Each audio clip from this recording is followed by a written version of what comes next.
ये प्रोटीन का नशा कैसे उतारा जाए? मतलब यूथ के प्रोटीन का नशा आपने अच्छे से उतरवा दिया, चल रहा है। और आप तो हाथ मत मारिए, वो बंद हो जाएगा तो।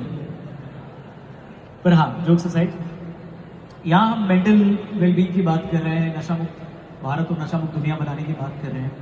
पर कोई भी यात्रा शरीर से शुरू होती है पहले। तो यंगस्टर्स को क्या सजेशन जनरली आप देते हैं कि पहला स्टेप क्या होना चाहिए नशे से दूर रहने के लिए और अपनी बॉडी को सबसे अच्छा रखने के लिए? हरे कृष्णा। क्या हाल चाल आप सबके? जय श्री राम, जय श्री राम। तो भाई साहब ने पूछा फिटनेस के लिए, आप फिटनेस के लिए पूछ रहे हैं, जीवन का पूछ रहे हैं? दोनों का ही बता दीजिए आप। देखो, फिटनेस का सबसे पहले फंडा यही है कि अगर आप जिम जा रहे हो अपने आप को स्ट्रॉन्ग बनाने के लिए, तो किसी की बॉडी या किसी के जिम का बैग या किसी के इंस्टाग्राम के पेज के सप्लीमेंट देख के पागल मत हो जाओ। आपको सिर्फ अगर किसी से सीखना है तो सीखना है सामने वाले बंदे का अनुशासन, सामने वाले बंदे की 5 साल से 6 साल से 7 साल से की गई मेहनत, उस चीज को चुराना है। बहुत बच्चे आगे बोलते हैं, भैया 30 दिन में ऐसी बॉडी बन जाएगी क्या? मैगी बना रहे हो क्या? नहीं बनेगी। आप ये और सबसे बड़ी बात क्या है, कोई भी आके आपको बताता है ना कि यार मैंने ये खाया मेरा 17 इंच का बाइसेप हो गया, मैंने ये खाया मेरी बॉडी 4 इंच फैट कम हो गया, तो ये सोच लो आपको मूर्ख बनाया जा रहा है। और दिमाग से मंदबुद्धि मत बनो, क्योंकि हर चीज करने के पीछे एक व्यापार जुड़ा है और उस व्यापार में आपको नहीं फंसना है। तो सबसे पहले आपको यह देखना है कि आपका फिटनेस में गोल क्या है, क्या करना है, और सीखना है अनुशासन। तो मेहनत करनी पड़ेगी, जबान का स्वाद छोड़ना पड़ेगा, क्योंकि मैं एक छोटी सी बात कहता हूं, जो आपके मुंह को भाया उसने आपके तन को खाया। सीधा सा फंडा यही है, जबान का स्वाद छोड़ना पड़ता है और मेहनत करनी पड़ती है। क्योंकि आजकल के बच्चे, मैंने कितनी बार देखा है, जब शाम को मैं निकलता हूं वॉक के ऊपर, तो अगर 6 स्टॉल खड़ी है जिसमें बर्गर पिज्जा मिल रहा है तो वहां भीड़ लगी होती है, पर साइड में जब एक बेचारा केले की रेडी लेके खड़ा है वो खाली रहता है, और वो केले आपको 10 रुपए के मिल जाते हैं और वही बर्गर आपको 50 से 60 रुपए का मिलता है, और वहां लाइन लगी पड़ी है।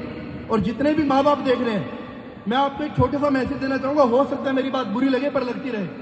सच यही है, जब हमें भूख लगती थी, मैं स्कूल से आता था, मैं बोलता था माँ भूख लगी है, माँ देती थी दही रोटी चूर के, सबको पता होगा दही रोटी।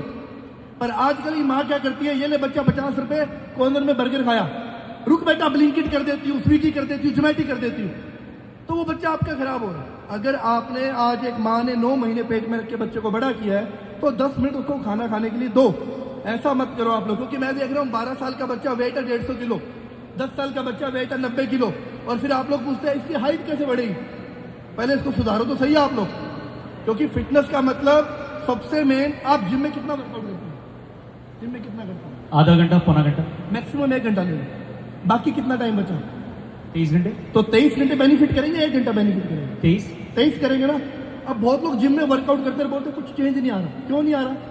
क्योंकि जिम में वर्कआउट किया, शाम को मैगडी में बैठ गए या सॉफ्ट ड्रिंक्स ले ली, उसके बाद में फिर बोलते हैं जिम खराब है, जिम बदल लो। जिम बदलने से या ट्रेनर बदलने से कुछ नहीं होगा, अपनी हरकतें बदलो, तो उससे पहले होगा। तो फिटनेस करना है 3 चीजें। और अगर कोई यहाँ जिम ट्रेनर बैठा है तो मेरी हाथ जोड़ के आपसे विनती है, ट्रेनर का काम खाली बॉडी बनाना नहीं होता है, अपने शिष्य का चरित्र बनाना होता है। और एक बात और बोल देता हूं मैं आप लोगों को, जिंदगी में गांठ बांध लेना, अगर कोई ट्रेनर आपकी पॉकेट से अपनी जेब भर रहा है ना, लात मारो ऐसे ट्रेनर को, नहीं चाहिए। ट्रेनर वही है जो आपकी बॉडी के साथ साथ आपका जीवन सुधारे, आपका चरित्र सुधारे। बॉडी आपने बना ली, मसल आपने बना ली, और 4 लोगों में बैठ के आपको बात नहीं करने आ रही, तो अचार डालना ऐसी बॉडी का। तो जितने भी ट्रेनर हैं, अपने स्टूडेंट को इतना तोड़ो कि वो नेक्स्ट टाइम करने से पहले कुछ 100 बार सोचे, क्योंकि मैंने हमेशा कहा है, डर के आगे खाली भूत नहीं, इंसान भी नाचते हैं, नचाना आना चाहिए।